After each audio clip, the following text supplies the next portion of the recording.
June is Men's Mental Health Awareness Month, and I can be accused of not having paid too much attention to it in previous years, but I thought I would remedy that mistake. You will have to bear with a slightly convoluted introduction because I kind of took it upon myself to start disappointing my father as his male child from a very, very early age. The present mirth that you witness is a consequence of a lot of therapy and reflection and acceptance and validation, self validation, because a lot of things that are widely considered and associated with the gender stereotyping, particularly of men, of I don't know, from having not having played cricket to not having studied certain subjects to having chosen certain life paths that were quote unquote alternative, to even extending to one's lifestyle of drinking white spirits and going and buying and arranging the flowers and setting the table at dinner. Things have caused much scandal, and but the silver lining being that all of that uh, irreverence has made me come to my own identity, and a very fleshed out and crystallized identity. And I share this because, of course, the constant backdrop to a dialogue around men's mental health will naturally encompass the various pressures that exert themselves from society, from family, from various quarters of generations of conditioning, expectations, so on and so forth. This is Cool Dude dialogue number one around men's mental health. And I will say, at the cost of giving myself a compliment, that despite not ascribing to and subscribing to many of the prerequisites of being a man, somehow I managed to, for the most part, be considered a cool dude. Um, uh, uh, uh, Typically speaking, all of those, he's so strong, doesn't cry, so resilient, courageous, etc., would earn you that title. But in my case, I was doing all the opposite things, but somehow it still stuck. Uh, Anyway, I digress. This is Cool Dude Dialogue 1 as part of our special series around men's mental health. And I'm absolutely, genuinely thrilled that the first dialogue is taking place with Swagata Mody, who is a mental health practitioner based out of Bombay. And I know for a fact that she is someone who has had extensive and intimate interaction with men across generations in different roles in her own life personally, and of course, as somebody who helps and guides and supports people, by way of her client roster. So there's a lot to unpack, to borrow from Barkha's favorite jumlas, and let's dive straight into it. But I must say a big, big, genuine thank you to Swagata for making time. She always indulges us. She's always supportive and a friend of the platforms, and we deeply appreciate that. So thank you and welcome. Thank you, Karthik. I enjoy talking to you. So it's always a pleasure. Thank you. Great. So now, every time these kinds of days or months come around, whether it's Women's Day or whether it's men's, uh, oftentimes we kind of get into this loop of repeating things that have been around for very long. And then by the time we're done mentioning those things, the time is up. Uh, all of the things that I kind of loosely referenced the pressures, the stereotyping, the kind of very limited stage and opportunity that genders find themselves in, rather than kind of getting into that in a deep dive, I thought it might be worth, uh, as a starting point of our conversation, to ask you that obviously, with every generation, there is hopefully a certain amount of evolution that takes place.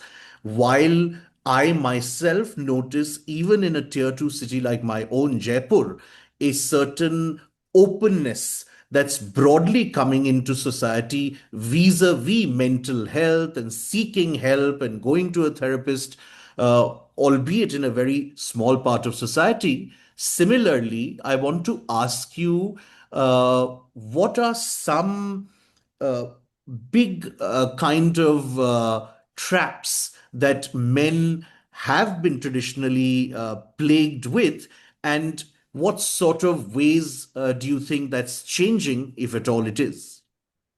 Karthik, we can draw from your own experience, which you just mentioned that, you were doing the exact opposite of what was expected from a older male child in your family. And yet you were considered cool and, you've navigated your life pretty much as per your own will. So now you may say, I mean, you mentioned that boys have more access to the world at large has become more acceptable in terms of um, therapy and boys being emotional and boys asking for help. And of course, there are two ways to look at it, of course. And in one way in which boys are can be exposed to media, which may just be oversimplified, uh, like the Andrew Tates of the world, which would be like, get powerful, get rich, don't look weak.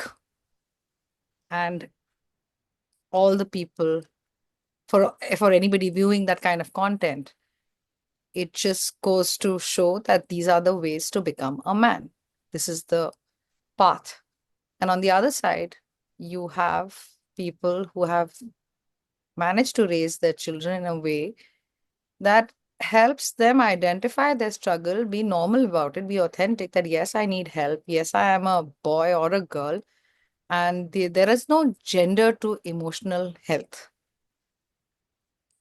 right? And that's what you said from your own experience, that it's easier to be yourself and be authentic in what you are feeling, ask for help, talk about your struggles, which you have so openly, which is actually what also helps others knowing that they are not alone in their struggles, especially men. So you can see that how patriarchy, I mean, we have spoken about this earlier, does the biggest disservice to men. Hmm. And you see either a perceptible or a slight shift or evolution in sort of younger men that you encounter? I wish I could say a resounding yes to that. Mm-hmm. Mm-hmm. But Is that difficult to answer? I'm sorry, I'm interrupting, because it Mhm. happens to be that India is so sociologically complex, and so there are so many Indias within the same India. But Of course, it is. It is partly that also. It is definitely partly that because we have community, we have caste, we have religion, we have a caste structure, and you'd know that in Rajasthan there are so many layers of uh, patriarchy, which is directly related to caste, how they are supposed to be, and conduct of a certain class and caste, all of that. So yes, maybe in urban cities like Bombay, but I there is a distinct evolution, yes, because now young men can ask for help realize that asking for help is not a problem. It's accessible.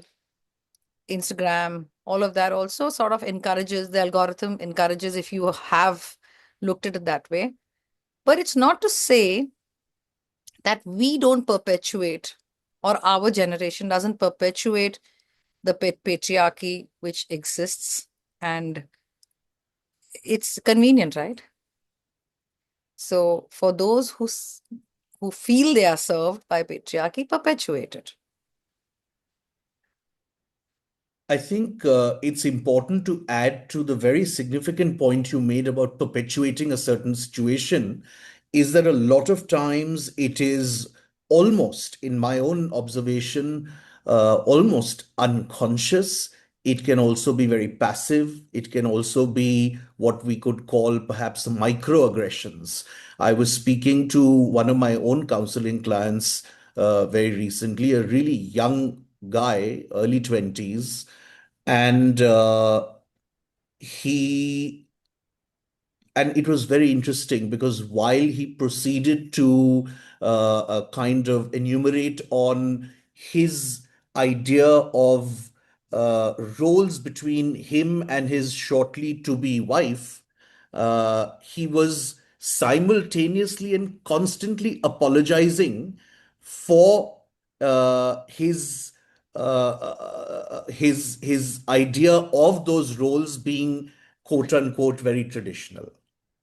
So it is a system where society has historically given men power, authority, and permission, right? So of course it serves. And it does take a lot to shift out of that, because it's much easier to just say that it's traditionally been like that, and that's how it will, I'm just doing this for my parents, or I'm just doing this, it's expected from us. But yeah, it is a dichotomy when they say that, when the modern man presents himself to the same traditional, and I mean traditional in a very, I'm saying it mindfully, because not all of tradition is to be celebrated. Oh, most definitely. So, Tradition for the most part is just a euphemism. We know that. yeah. Uh, So when you say that it is for the purpose of tradition or to carry on, and we mix up culture and tradition so easily, just because for that time it serves us, and the same culture and tradition will turn around and does you the greatest disservice. So, on one hand, you will say, and there are modern men who have agreed to a traditional way of life where they meet their spouse in an arranged fashion. I have no problem with that. So, it's just another dating app, perhaps, but without giving it that time and patience, and getting to know your partner, they do enter into marriages where the focus is on the wedding. And once that time goes, the gender roles take over. So this girl who is supposed to have, who has studied and gotten a career with a lot of hard work, is suddenly supposed to know how to manage a house. And you just carry on with your life as if Nothing you happened. have a roommate, you have a friend coming in to Yeah, stay with you, yeah, and it just carries on. absolutely. So those, and that leads to a lot of isolation, because that creates hindrances in relationships, and the way the family finally begins to connect, on what terms, on which gender terms, who does what. Those dynamics get perpetuated. But I must mention, having said myself that let's try not to regurgitate things that have been stated numerous times before. But I Mhm. can't resist break Oh, my please own don't. kind of rule because um, it always strikes me as tragic and ironic that because of the way our society is constructed and the family unit tends to function in most of the country, which is that the ladies tend to be the primary caregivers, and they're chiefly responsible for the upbringing of the kids. Yeah. That so much of this learned behavior is perpetuated by the mothers. And I always say that to any girl who's young girl who's considering dating someone, or even more serious, I say please do the wet towel on bed test. Yeah. But the thing is, so this is what I often say about patriarchy, which creates a cycle. It harms women directly through inequality and misogyny, but it also emotionally isolates men. So yes, you have the mother who has faced a lifetime of inequality in her life and has bought into the patriarchy because it has finally she sees this as a in in the world of power, right? It's it's sort of it is easy to say that there is, after all, a woman is she's not being able to see the struggles of her daughter-in-law,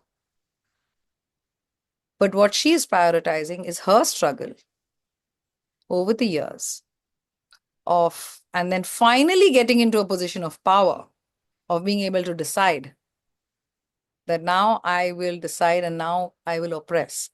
So it's just a cycle. Hmm, very interesting. I had this thought occur to me the other day.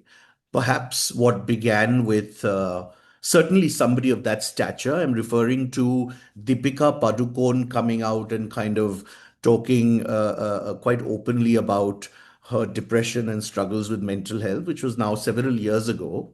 Obviously, others had, but perhaps not somebody of that kind of following. And then, subsequently, many did. And I know for a fact that many women did find draw strength and courage from that, and sort of, were able to get on a certain path themselves. Now, it's not that men haven't. And in fact, very recently, and coincidentally, I suppose, this Chacha, Bhanja, Bhatija, I'm talking about Amir and Imran, Ah, yeah. have both separately spoken at length about their mental health struggles and how they've got and continue to be in therapy, so on and so forth. But I don't know why I get the sense that, again, because of that same tragic conditioning, that a mass of men will not see these two as role models the way women might, See people like Deepika. Deepika. Yeah. Because they don't consider Amir or Imran the poster boys of masculinity, perhaps. Yeah. So, yeah, it is to say also it becomes very, there is no mainstream conversation regarding men's mental health in these terms. So, unless you want to, sort of look at a movie which is Bandar, which has come out now, there are so many things that you can make a movie about. But making a movie in the India that we have about a man who has been victimized by somebody else. It's a man who has had that. But can we please look at how much every woman has been victimized through her lifetime? So, I find that conversation, it tilts the conversation. Now that Bandar is going to become a movie and it's an Anurag Kashyap movie, so it'll become a talking point. This is how, oh, and we are so, and this is a woman, like, they're the bitches, and she's psycho, man, she's this, she's that. It changes the conversation. Hmm. But I So, suppose to my inherent kind of question and concern was that then where and how, I mean, that of course looking up to somebody with a certain amount of mass appeal, and somebody you otherwise admire in life taking certain steps can be one way of becoming inspired or getting the strength or courage to get on a certain path. So if role models aren't going to do it, where do you feel men can even sort of find that sort of catalyst or whom do they find it in? Is it going to then boil down to that one individual in a given family who may, for XYZ reason, decide to delve deeper into his own self, and then No, it but kind you of. know, something has to sort of uh, tell it's in, and it's rather telling because so in the sense there is a whole narrative about men committing suicide and emotional loneliness and all of that, so there has to be a conversation as to why is that happening, what would make that better, would being able to ask for help, would not having gender roles um, apply to crying and speaking, and why are those girl things and why can't they be? So when you start having that conversation amongst yourselves, so I do see, I see a huge difference between how my son's friends and that kind of age group, say 18, 19, being raised in a family full of people who are constantly having these conversations, right? So of course, there's a path of being better, and you can see that it does lead to better support, an easier way of being with women. You know, they have women friends who are their best friends, and they understand that they are equal. There is no question about that. So that is how that conversation has to keep on being about changing the narrative from gender roles attributed to emotions and feelings. So, but we did earlier as well, and now again, quite by coincidence, we are back to this whole thing of the conversations and the discourse. And given, and I'm sorry, I'm bringing you such bleak prospects, but given that I you consider know, it bleak anyways. no, because You know that. because given mainstream media and its motivation to kind of feature anything being bottom line, so on and so forth, and very transactional, that these conversations don't find any time and space. What happens then? But don't you think that at some point, perhaps men could look around themselves? So let's say there's a father, our age, he can look around and say that why is it that I am not able to connect with my children? Why is it that I am not able to uh, pick up the phone and express that I'm lonely?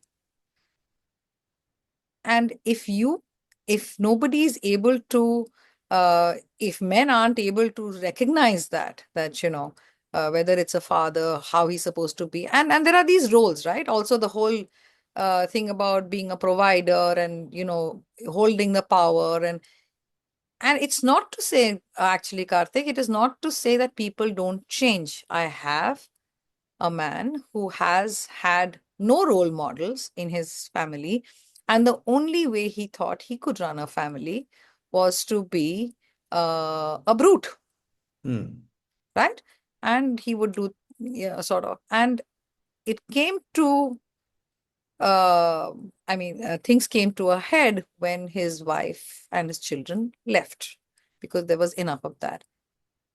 He came to counseling. He wanted to determine what went wrong. Of course, he knew what went wrong, right? He could see that, but he, like you said, there were no role models, and he admitted to that. So he accepted that I have made mistakes. I want to make reparations, not just apologize. So he went about it. It took 2 years, and he has found his place back in the family Hmm. with love and respect, and he is much the better for it. Yeah. But so, which is actually what I was going to say, that ultimately, at least as of now, in a lot of cases, there needs to be something really life altering to take place in order for that wake up call to come. Yeah, that's why. That's the problem. It doesn't have to be life altering. It should have been able, uh, when. In small casual conversations, Karthik, right? In casual conversations, oh, it's just a joke. No, it's not a joke, Yeah.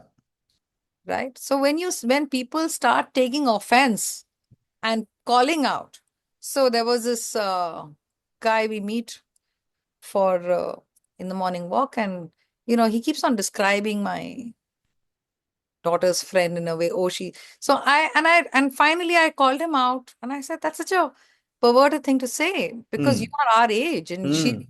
Hmm. Hmm. It's but if you don't, because up till now we were keeping up pretenses. Hmm. I was saying hello to him, knowing fully Hmm. well that he's a creep. Yeah. And I hope that now he watches it and perhaps becomes a better person by not thinking it was said in light. It's okay. No, it is not funny. Yeah. Absolutely. So that's what I'm saying, that when it becomes okay with being uncomfortable while calling out somebody, whether it's a woman or a man. So this is also me. I've been saying hello to him all this time. And then suddenly I said, I can't do this anymore. He keeps crossing all these lines. So, I must confess here that for for many people who may think or assume, perhaps rightly so, that what a superficial, banal title to this series, "Cool Dude." Actually, it's a lot more sort of deep than that, because the elements that constituted the coolness are now beginning to change. And so, for example, when I see a bunch of my students who are in middle or high school, and one of them says something that, I don't know, it could be anything. It could be something that objectifies a girl, or it could be something that was prior to now considered manly and cool. And the others would say, hey, that ain't cool, man. Yeah. Actually, So, I just thought of a amazing role model for men, Virat Kohli. hmm, I mean, you cannot possibly see a better arc yeah. of a guy who was so Rajouri Garden, Delhi. He was that guy, Yeah. and he was arrogant, and he was full. I don't know what sort of person he was. I'm sure he was a more egalitarian person to start with. But I'm just thinking that if you want role models, please have a look of the things he says, Hmm, hmm. of how he addresses his mental health journey. He's done that too. Yeah, yeah, yeah, There's Dinesh Karthik. There's so yeah. many people in the Yeah. cricketing world, in fact, even some Australians. So, one should have a look at powerful role models who have brought out these sides, and they have said that it could be better, life would be better if we talk about our feelings and take help and say we are struggling. Finally, before we wrap up, I want to get your view on, because the current young generation is such a huge consumer of social media. Um, it's very quickly and easily concluded, and en masse these judgments are made of social media is evil, or this particular platform is evil, that this, that, the other. um, how do you see the impact of social media by and large, particularly on men? Wow, that's a big question, Karthik. It's almost like I don't see anything as an evil, right? And probably our parents saw comic books as evil, like, oh, Hmm. how many Archies are you getting from the lending library? Hmm. Hmm. And then came music cassettes. How many are you going to buy? All of those things, which we all have villainized at some point of time, right? It's not to say that these are all bad and we can ban this and we can have, it's just that now everybody has a microphone, and, they can spout whatever they feel like. And you can decide whether that is for you, um that algorithm is going to be yours for some time or not. You can decide that. Yeah, but speaking of this anonymous spouting, and the fact that there is so much of it, and so much of it is so toxic, Yes. and a lot of it being put out there by men, says something, doesn't it? Of course, it's always all men. That's my thing. I mean, I keep on saying that we need men as allies, and the good men should speak up, right? So just like how this guy was talking to about our daughter, whatever, we could, if the men spoke up and say, shit, what shit are you talking? Mm. In similar situations. Right. So it could be your family friend, it could be somebody, but we have to be okay with the discomfort of, and not make a whole habit out of, oh, I'm calling you out and I'm canceling you. I don't mean that. I'm saying that it starts becoming normal to correct people and see that you can do it from a place of love, you can do it from a place of indignation. Depends on what the situation is and how severe the matter is. I don't know if I'm oversimplifying this, but for me, for a lot of men, choosing whether to intervene and shut this kind of thing down or not really boils down to what they perceive to be popularity. And a lot of us men, I don't think we want to be the unpopular prude. Or you don't want to be the party pooper, You don't perhaps. want to be the party pooper. Yeah. But perhaps maybe we should be the Yeah. party pooper. Yeah. It's all I right. have no parties because everything's pooped. It's quite okay to, say things that, no, I'm not okay with that. Yeah. Somebody says something casual. I remember I was having another conversation and he was in the club and he said that, and the guy said that, and he introduced another one from our dog walking group or whatever that was. And, oh, now I know why you go dog walking. And he took offense to that. And he said, I don't know what you mean. He's a Mm. friend of mine. It's as simple as that. And the topic ended. Yeah. So now that guy, the other guy, will know and think twice before making a joke like that. It's not okay. Yeah. True. Absolutely. And I really feel that that is the long-term solution to much larger offenses, violence, and crimes, even Yes. that take place. Oh, we haven't even addressed that. But Yeah, I I mean, don't that think is we a, need to, yeah. yeah, exactly. Because, Right. in the Yeah. pecking order, and in any case, you have to start sort of with the absolute basics, and then it just kind of hopefully Yeah. has some sort of, you No, I mean, if Men's Mental Health Month has to include violence on women. yeah, Otherwise, absolutely.